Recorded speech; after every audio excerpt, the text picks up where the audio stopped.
Greetings and welcome to another episode of the Hourlings podcast project. My name is Martin Wilsey, as usual, and tonight our topic is good and bad habits for a writer. Now, we're kind of going to keep this a little bit free form. We'll go around and mention a bad habit and talk about it. We're going to do bad habits first. Oh, wait. Did we decide good habits first? We're going to do bad habits first. Good, you just so told that we us. can keep the ominous. Okay, we'll go with the good ones first. Okay. Because those are kinder, and that's a lot less me screaming at the other authors in the room. Don't do that. Saying. So, I guess I'll start. Good habits for me. My best habit is discipline. It's really interesting how it was not about talent for me. It wasn't about anything else. It was when I started to impose discipline on writing for me. That's when things started to happen. Because, having kids and a full-time job and everything, it was the only way that I could really get anything done. And I have found that I respond best in very, very many facets of my life when I use discipline. So for me, that's the first one. You guys can jump in whatever you want. You can comment on that, or you can toss out another good habit. I think discipline, I would go to one other thing that is like our esteemed friend, Stephanie. Her discipline is 5 a.m. Right. And mine is, I'm a little bit lazy, 7 a.m. to 9 on weekdays. 8 a.m. till 10 on Saturdays, and 7:30 a.m. till 9:30 because I got to start the Hourlings on Sundays, and that's it. Just sit down and write. Yeah, I follow that discipline in some respects. I'm not so much time based as I am results based. I try to make sure that I do something writing related every single day, and on the weekend I have higher expectations for stuff I can get done than I do during the week. Something writing related every day, 7 days a week. And I'm going to steal from something that you always preach, Marty, which is to finish things. So not only have discipline to work every day, someone could work every day and still never finish something because they're a perfectionist or because they, go back and edit and rewrite and all that. So I would say another good habit is attached to discipline is to actually finish things so that you move on to a new project. Because if you are a writer who is stuck in the same project that you've been writing for years and years and years, I know some writers who have the same book they've been working on for a decade, you're not learning anything. Yeah, I would put, I'm the one that screams finish things all the time. That is actually a culmination of other good habits that are required in order for you to spike the ball in the end zone. And so it's easy to say finish things, but there's a million little bad habits or good habits in between. I guess then and finishing things. I guess then if I had to identify the underlying virtue of finish things, then to make that more, I see your point.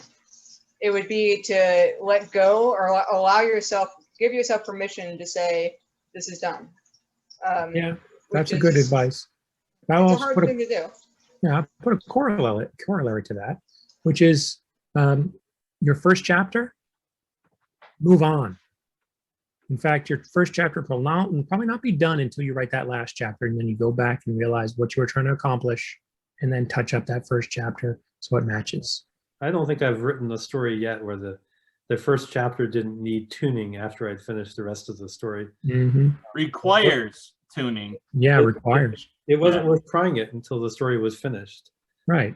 So just draft out your first chapter, and then don't worry about it until you're done. So I've got a couple good habits, I think. You've already heard me say one of them, which was basically do something every day, writing related. It could be character development, it could be some background or some research or whatever, but you got to do something every day. And you can't let research take a the front seat and not get writing done. So you've got to kind of draw a line somewhere. Another one is, and we've kind of hit around that, finish the draft. I mean, I know people who will keep rewriting chapter 1, or they'll keep rewriting parts of their story, or they'll go back and fix things. Don't do that. You know, think of yourself. Yeah, as, just hammer all the way through. think of yourself as two people, the writer and the editor. The editor can handle that stuff later on. Finish the first draft, no matter what it takes. And then finally, fire and forget. There's a point at which you finish the story, and it's time to move on.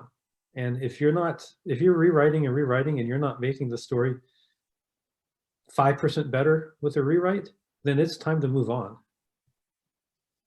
Absolutely. Yep. Well, my second good habit that actually helps me is kind of related to discipline. For me, it is setting a fixed time of day and a duration to actually work. And for me, Right.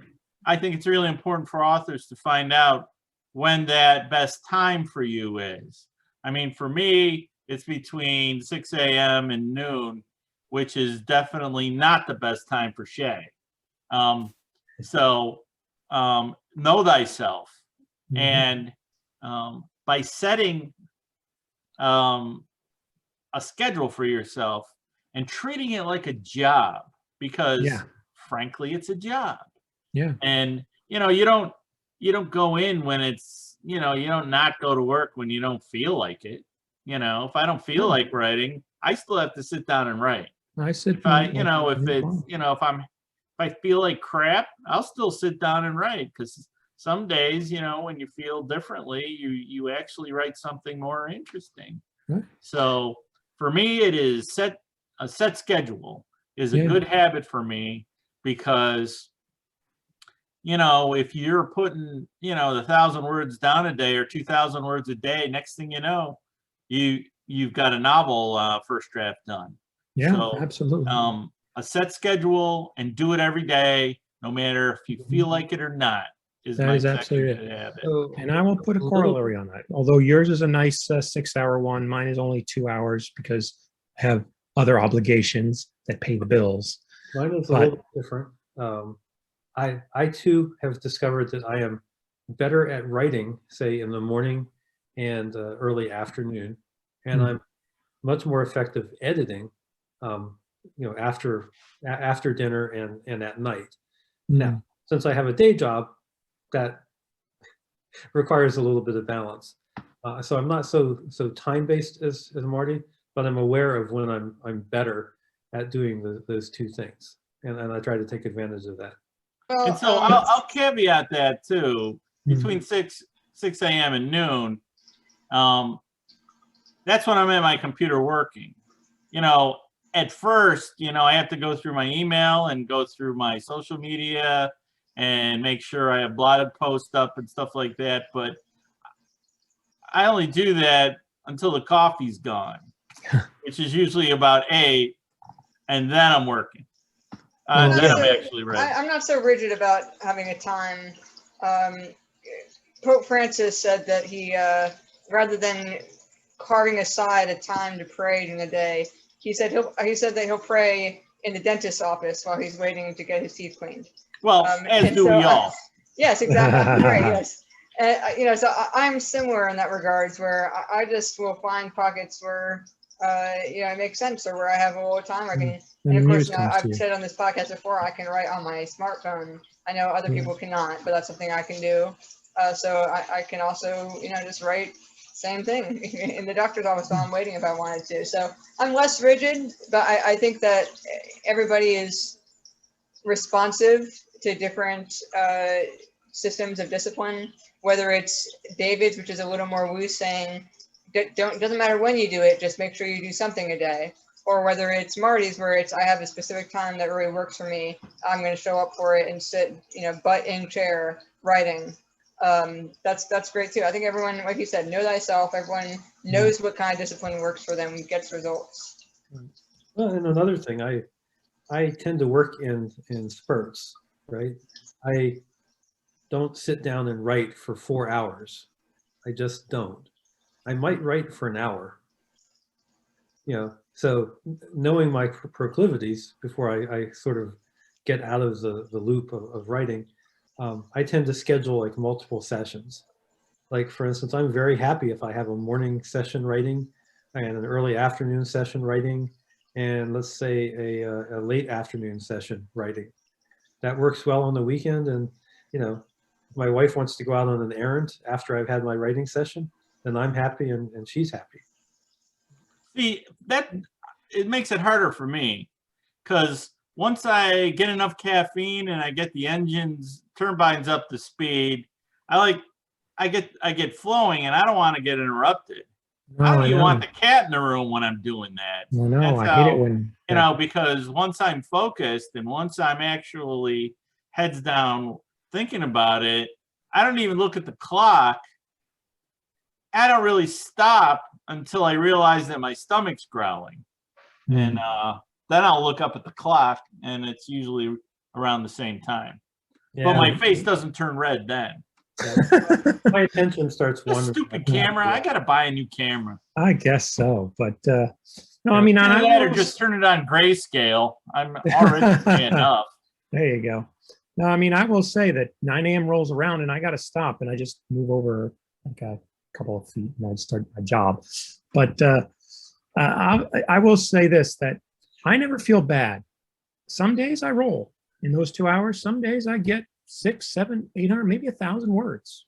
Some days maybe 46, maybe 200. I'm not going to hurt myself over that.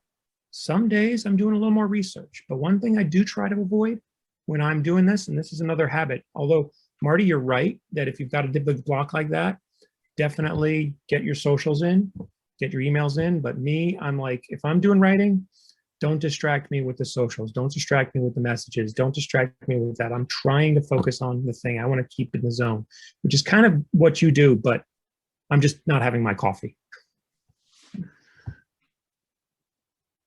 I like it, Marty. Stupid thing. I know. Well, again, my sessions might last an hour, might last a little bit more, but again, like I said, there comes a point where I'm starting to spin my wheels, and I might as well go off and do something else, and then come back, and then I'll be ready to write again. And that's a quirk for me, but I work into my quirks, and other writers can too.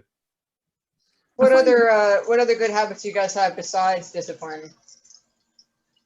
Are there any secondary? One of my best habits that I find the greatest usefulness for me is do something else besides writing. Oh, yeah. Insert yourself in the universe, see new things, do things out in the universe that benefit your writing. See stuff that you haven't seen before, travel, and go do fun stuff. And read. I like camping. I like fires. I like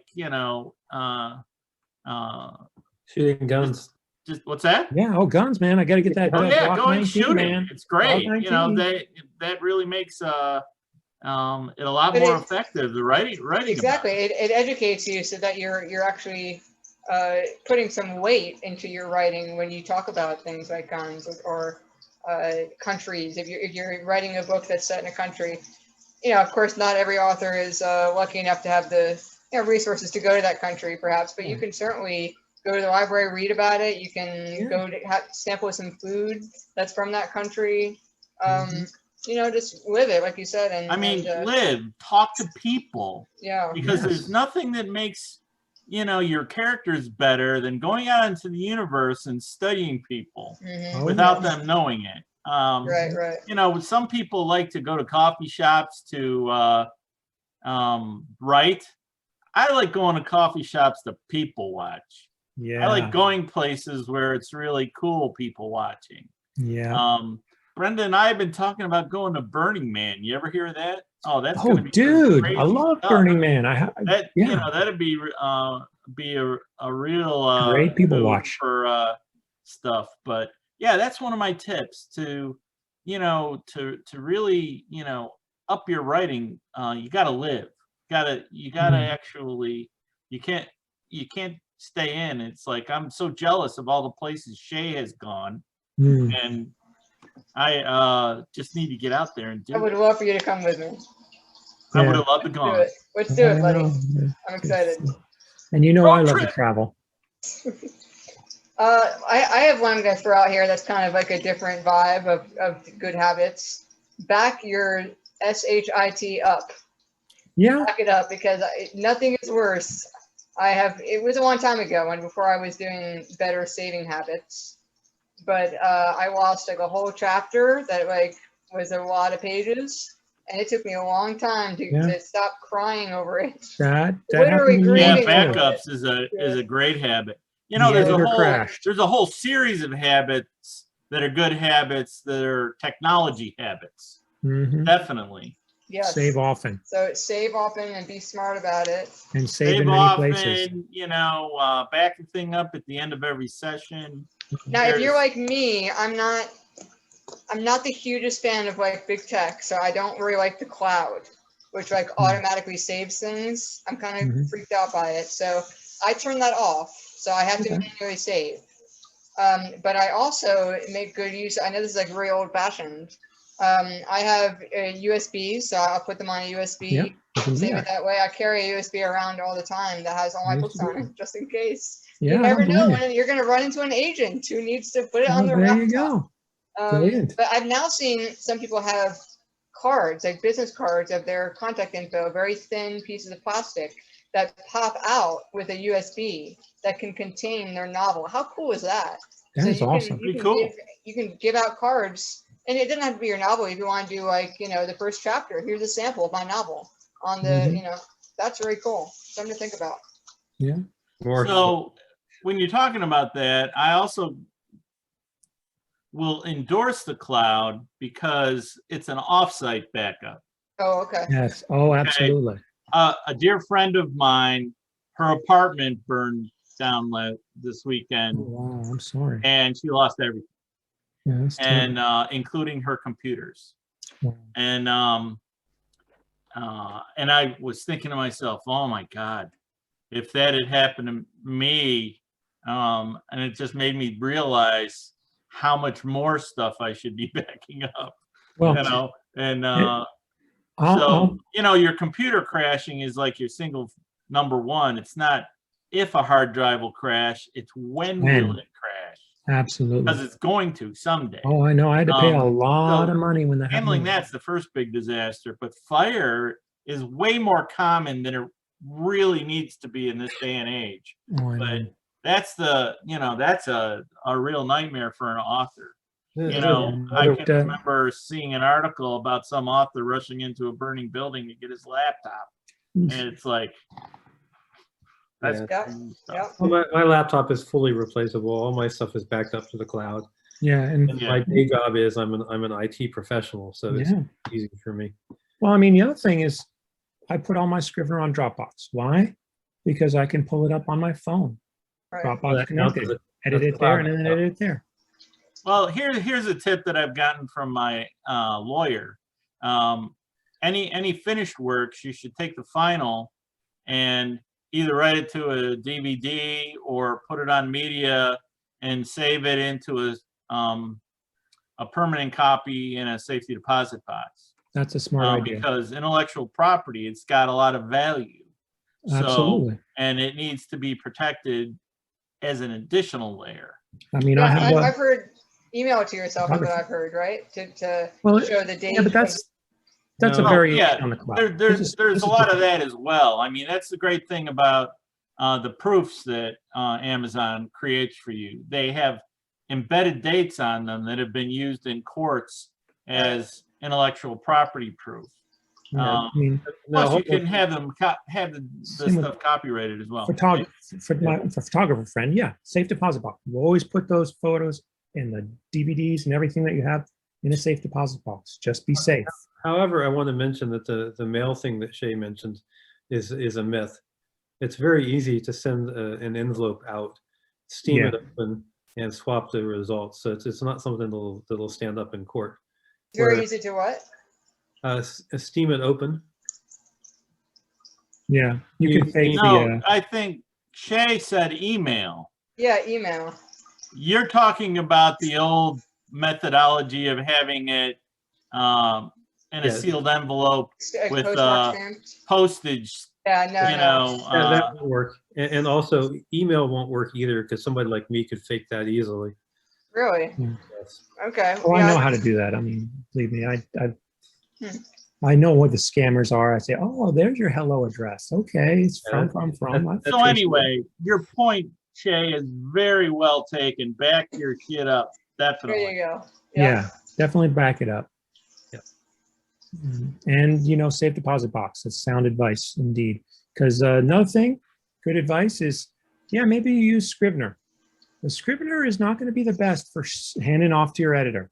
Once you're done with Scrivener, you're done with that document in Scrivener. Save it, move on, take your Word document, put it in Word, and now your Word is your official manuscript. Don't worry about your Scrivener anymore. Don't bother syncing them back. What Move about forward. bad habits? You guys want to, or do you have any more good ones before we switch? I'm excited for the bad ones. All right. Pardon me for being eager, but this is always the fun part. All right. I'll start. Yeah, tell me. okay. The beanbag story. Oh boy. That's where you keep putting, like, let's say, chapters out for review by different people, and you change your story with every single review that you get. You change it again when somebody else says something. You change it again when somebody else says, well, I didn't like that character, or I think it should be more of a thriller, or I think it should be this. And ultimately, you end up with a story that has no personality, nothing to it, because you could never actually decide what it was. And instead of if it was a piece of furniture, instead of a nice sofa or something, what you've got is a beanbag chair. Right. Yeah, and it completely dilutes your own personal voice as an author. Yeah. If you do everything everybody tells you to do. Yeah, And that includes absolutely. your editor as well. Yeah. You You know, don't have to listen to everything. it's interesting if you have an editor that wants you to write it a certain way that doesn't agree with your voice or whatever. So yeah, that's a really bad habit to let people influence you too much. At the Right. same time, do you guys know people, and I'm sure that these people are not, in our writing group, just maybe in general, do you know of writers who will collect all sorts of feedback, but not use a single lick of anything? I Even- absolutely yes. have known lots of We definitely know authors that people do like that. That's also frustrating. Yes. And a Well, bad That's the habit. point. the frustrating part about that is why bother reviewing it if it's already set in cement? Right. Yeah. That's wasting the Everyone's other time. author's time. Hmm. It's that's the annoying part for everybody else. It'll be off-putting if if you continue to do that, and especially if you go around and like then a beta read comes up and people read it and you didn't take any feedback whatsoever. I have actually seen that happen Really? on more than one occasion, Hmm. and it's not cool. So that's really bad. That Mhm. is totally Yeah. a bad that's- habit. Yeah, it comes down to this. Why are you asking me to waste my time? Why are you asking me to spend my time reviewing your story if you're not going to listen to anything that I say? Why are you Right. wasting my time? Well, I'll tell you what they want. They want you to just tell them how awesome they are, Yeah, they want the Right, right. adulation. and are Adulation. surprised when you don't think it's the greatest magnum opus ever. Exactly, people. The extreme version I've seen of that is in one of the writing groups that I've dealt with. There was a person who would, finish an entire story, take all the advice, and they never once did a second draft of the story. They never took any of the advice. They never came out with a second draft. They never went to the next stage. They never published anything. And ultimately, I'm kind of looking at the situation going, why are you here? Yeah. Right? It's great to call yourself a writer and to not actually take the plunge and put something out there. But why? You're going to learn so much more by actually finishing something and putting it out there and seeing how people react to it. And I totally empathize with the desire to just be read. You know, it's a thrilling thing. And that's definitely one of the allures to going to a writing group and having people read your stuff, or getting beta readers. Yeah. But like David said, there's definitely value in what you should retain, but there's more value in the actual feedback, and the odds of you getting garbage feedback, just entirely 100% garbage, everything needs to be rejected feedback, is very low. So Yeah. Right. But I have in the past had several people that have reviewed my stuff tell me exactly the same thing, coming Right. to independent conclusions. And Yeah. That's that great. really Listen. tells me, You Yeah. listen. you know, that you really should change something. Yeah. It gets funny sometimes because people will tell you different things, but if 10 people read it and 8 of them are telling you that this particular area has a problem, That's a problem. it's probably a problem, Yeah. you know. But Yeah, so that's you know, So we've gone over the evils of accepting everything and the evils of accepting nothing. Yeah. So think about that. that's Be right. nuanced. Be nuanced. Yeah, I'll add another bad habit. Yeah. Waiting for the muse. Oh yeah. Because, you know, if you just sit around and not write, I know a lot of writers who, oh, I'm not inspired, I don't feel like writing today, and never finish anything, never get anywhere. It's a For problem. me, if I know that I'm there at 9 a.m. with a pot of coffee in my belly, the muse will know where to find me. Instead of just waiting for them to encounter you. So don't wait for the muse. I mean, she is a fickle bitch, and she Yes, will she is. ignore you if you don't work hard. And it's part of it is going back to this discipline, to just make sure that you get in that habit. You're getting that mindset. When you Well, start to getting get in the into that habit, mindset, it's really interesting. If the muse knows where to find you, yeah, she'll find you. she find you. well, the She corollary to this also is I don't believe in writer's block. Mm. Right. I believe that if you're having trouble getting into the story, just sit down and start writing. You'll probably end up throwing some of the early paragraphs away, but pretty soon you're going to be. Just jot down a few words. Put a little there. You know, do your Yeah, I'm 46. with you, Dave. I've never had writer's block. I have the exact opposite, if that's a thing. Yeah. Writer's what? Gush? I have more ideas than I'll have time to write about in my whole life, what's left of my lifetime. Right? So I feel the same way, and I've heard that from other writers as well. yeah, I've never had writer's block, and I In fact, I will say don't get it. I don't really particularly understand that. one. Well, I one get it, advantage- but I think it comes from another bad habit, Hmm. which is basically seeking perfection. Yeah, don't do that. Yes, perfection is the enemy of the good. I know some authors, they seek perfection on their very first draft. And those are the ones that over edit the things that they've already written as they go. Don't do that.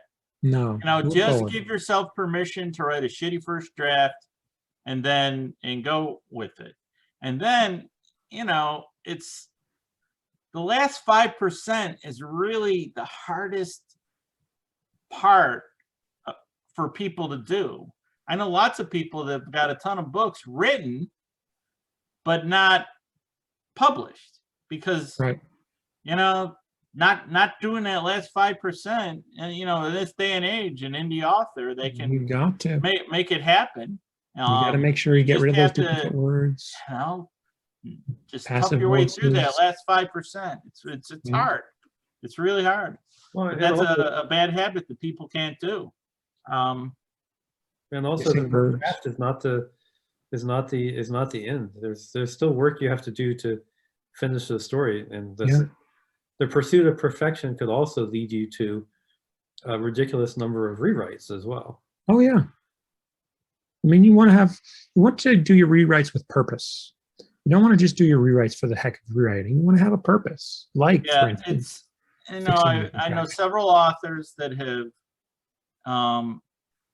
rewritten their manuscript over and over and over again, literally for decades. Yep. And if you want to actually do the writing thing and make money at it and do it as a job, you cannot just Nope. do It's one like- it's book like- per decade. It's like trying to be a great artist and only using one canvas your entire lifetime. Yeah. It really limits your ability to explore color and to try new designs. It's very limiting. So I totally agree. Yeah. That's a very good corollary for it. You know, it's not going to be your very first canvas. It's going to be, you know, the masterpiece. Nope. You know, I've read over and over again that, you know, you got to get 1 million words published before you write anything that's any good. So, you know, that's 10 novels worth of stuff. So that's really, you know, where I'm headed. I'm looking forward to my 11th novel. Another bad habit, which maybe goes in a little bit with the first one we talked about, is authors trying to emulate too closely authors that they admire. I don't like it when I come across an author that just sounds exactly like, or it's trying to sound, you know, like a British author, or using a lot of adverbs, or like Tolkien. It's very detectable. And it's a natural first step, I guess, when you're getting your feet wet and trying to become, trying to find your voice, frankly. But that's a bad habit. So if you're just in love with an author, that's great. But try to branch out a little bit and monitor how closely your prose is trying to copy that author. There's a corollary to that. Make sure Go your for it. characters are distinct. Oh, like not fan Different fiction. Hmm? Yeah. Yeah, that's true. Well, I think also, I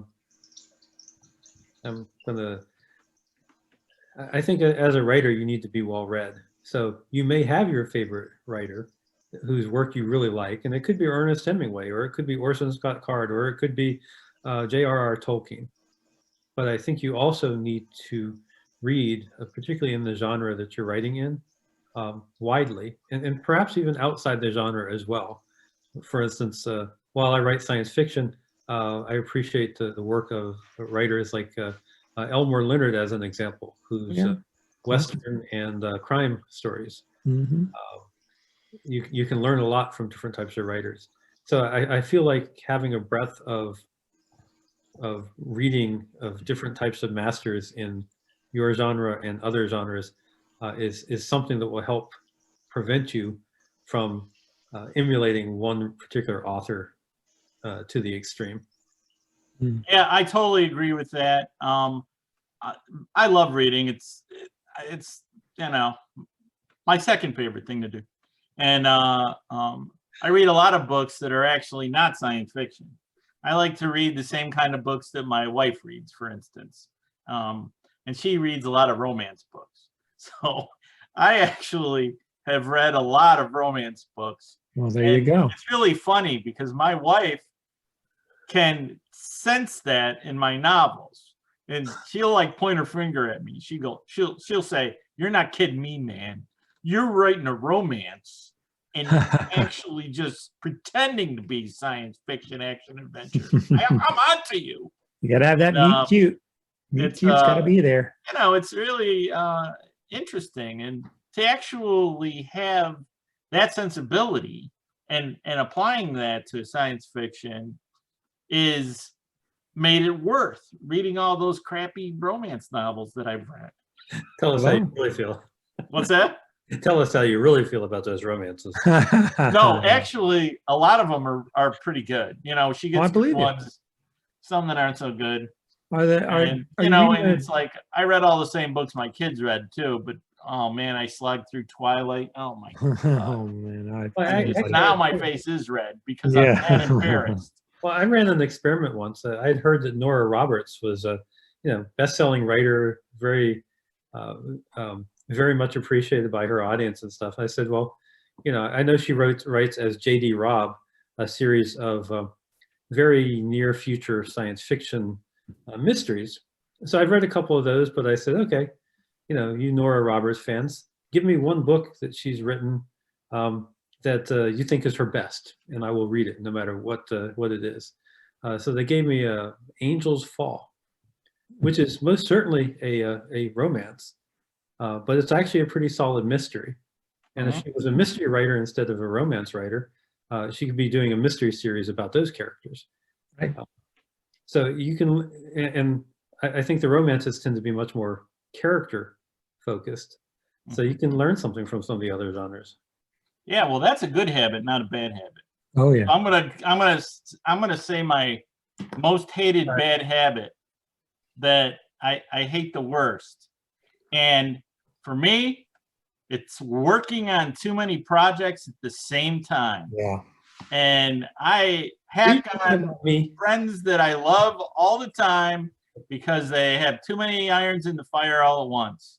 Because I believe in, working a single project all the way through to fruition, meaning press publish, then you can start, writing the next one.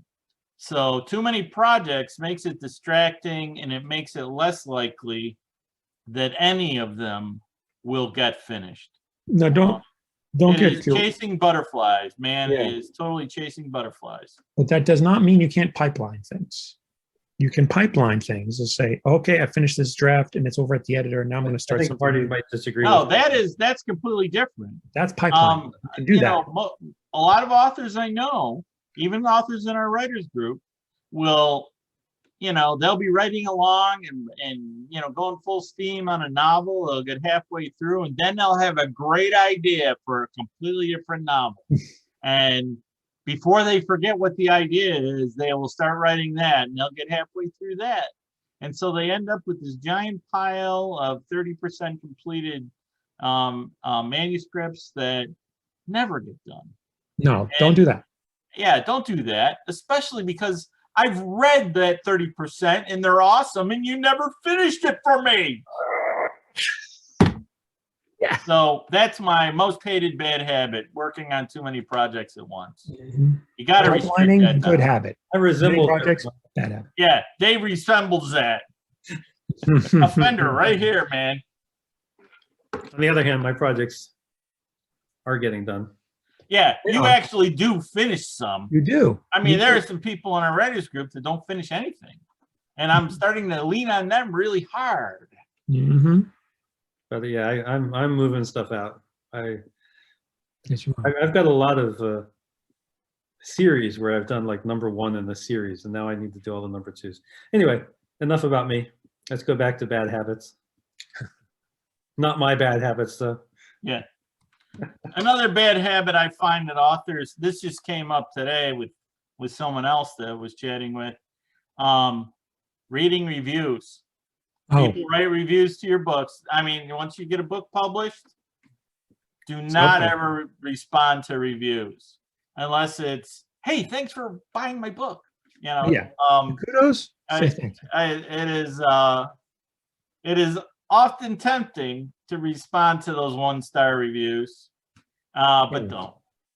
That's a bad habit. I know authors that do it, and it doesn't seem to make them happy or turn out well. So don't. I agree. Yeah, don't feed the trolls. That's a good habit in general. Don't feed the trolls. Here's something that is like a little remedy to that if you are having trouble staying away from your reviews. I had a friend that I asked, this was the same thing I was thinking about, that I don't want to go to reviews because if I go on Amazon, I don't even want to see how many 1-star reviews there are. I don't even want to see that calculation. But I said, but I want to read some of the 5-star reviews because I want cookies and I want to feel, like a good author. Yeah. So I said to my friend, will you please screenshot 5-star reviews as they come in and send them to me? And that's great. So, he would just send me the 5-star reviews. I don't even have to see how many 1 stars, 2 stars there are, whatever. And yeah, that works out great. So that's a little shortcut if you are a trick if you want to still read your good ones. Yeah, I never respond to reviews, but I always respond to emails. If Yeah. if a reader has actually taken the time to email me, Oh, as yeah. long as they're not being a total asswipe, Have you you had know, people I'll respond to any email that I get. have you sent. had people email you like hate mail? Oh yeah, definitely. What? Total hate mail. Why? I don't understand. I don't even want to go into it. Okay, all Yeah. right, all right. No, no, no. There's people that just don't like the context of my books. You know, there's some people that, you know, don't even finish my book because, you know, they get in and they see that, you know, oh, there's a woman there that's an indentured servant slave in this story. Well, hello, you know, it's the character develops and she becomes a superhero by the end. Right. You know, And they it's feel like, so compelled that they need to let you know how much they. yeah, Yeah. they need to send you an email that says, "Why do you hate women?" And it's like, did you read the book? Oh, what? You know, it's pretty interesting. But yeah, it's you know, don't reply to the Yeah. trolls, but Don't always feed the thank people trolls. that are being very nice to you. I just got an email today or yesterday from a guy that's he literally said, "I just read the Solstice 31 saga for the 100th time." And, Oh, yeah. it's like, Oh, wow. that's Yeah. awesome. I appreciate your hyperbole. Uh-huh. Those are the ones you want to keep. Yeah, it is. And but yeah, always reply to the nice ones. Yeah. And I always appreciate that, you know, especially if they're telling me, oh, you know, I loved your book, except there's a typo on page 257. Quietly fix it. Future publications on Kindle, quietly fixed. So what's another Yeah, bad? so don't habit? read the reviews. What's another No bad? good will come on it. Other bad habits? I think that one of the bad habits that I'm currently chatting with a guy I know about is it's, you know, just not finishing. Yeah, finished. They think they're finished, but they're not. No. You know, What's in your hands in the book? I'm actually mentoring some people through where the actual finish line is, because it's like they're running a marathon and they've stopped, you know, a mile short of the finish line. Yeah. And, you know, it's not, an agent's not going to come and just knock on your door and say, "Hey, I hear you wrote a book." That's not how it works. Oh my gosh, No. Marty, if only you just described a utopia for writers. Right. I hear So, you wrote a book. especially for indie authors. Yes. And it's a whole different skill set, takes you to the last mile. So, All right, here's a bad habit: comparing yourself, which Ah. I know is like a bad habit in general in life. No. But comparing yourself, saying, "Oh, I wish I was as, you know, prolific as Marty was, or as technical as Jeffrey's book is, or, you know, whatever, you know." So J. Michael Straczynski, the writer of Babylon 5, had a quote that I really, really liked. He said his aim was to write better than all the writers who wrote faster than him, and faster than all the writers who wrote better than him. I like that. I dig that. Yeah, I remember that. And I've used that. I've always found that heartening, because there are people who write better than me. There are Mhm. people who write faster than me. There's nobody who writes quite like me. Nope. And I believe that There you I've go. developed a unique voice. I like that. You have Actually, to, David, would you say that to the listeners? Can you flip that around and say that to them? I think it's great. I love it. I want you to say it to Yeah. them. I'm not kidding. Everything. Like, what would it be like? There's no one. It's just like the Dr. Seuss quote, right? No one can be youer than you, or something like that. Yeah. yeah, and I've It's, seen it expressed in different ways and in different quotes, Yeah. right? But I feel like I have developed a unique voice. It may or may not be your cup of tea Mhm. as a reader, but I am writing stories that are uniquely mine. They're not an imitation of Ernest Hemingway. They're not an imitation of Larry Niven. They're not an imitation of Martin Wilsey. Right. or anybody else. And while I don't really compare myself to anybody else, including Marty over here. Yeah, don't. It's No. not. It's not worth it because I agree with that because the outcome is only going to be heartache. Either you Yeah. look at somebody who's more successful than you and you feel bad because why am I not more successful? Or you look at somebody that's a better writer than you and you're more successful than them, and then you feel like, oh, you don't deserve the success that you do have. So screw that. Don't compare yourself to anybody. Just have fun doing it. I will say something else here, which is don't count your fans. I mean, enjoy the fans that you have. But if you have just one, be happy with just one. At least one guy liked your stuff. It's impossible to count your fans. You never know Yeah. who admires you. There's a lot of people out there that admire you that don't say it, you know? Yep, Mhm. that is absolutely true. Mhm. And it's really, don't be disheartened if your friends and family don't read your books. Yeah, no. No, that might not be their cup of Yeah, tea. don't do that. It's not their love language. What's that? Maybe there's It's not not native their English love speakers. language. Some people, the love language is acts of service or words of affirmation. Some people aren't words people, so they won't be able to give you what you're looking for. What, Jeffrey? I say some people are photographers. Snap, snap, snap. Yes, exactly. Yeah, it's funny. None of my siblings read any of my books till they came out on audio. Yeah. Oh, really? Yeah. And now they've all listened to them. Yeah. Yeah. I love audio right now. I love it very Oh, much. I know. I love my audios. I'm a little behind in some of my readings, but So what else? We about done? I think we covered some good ones. we have some good Uh, ones and some Can't think bad of ones. another bad habit. They're probably out there. Yeah. Another bad habit is making podcasts go too long. Yeah. Another bad habit is watching podcasts instead of Yeah. writing. Well, I'm not sure that's a really bad habit, though. It's a bad habit. All right, another bad habit is not knowing where the stop button is. There you go. So I'm gonna go down and make sure I have it queued up. My And finger is poised over the mouse, exactly. Another We're all final gonna wait. instruction episode. Wait. and then we're gonna disappear. We'll Another see you final- next week. All right.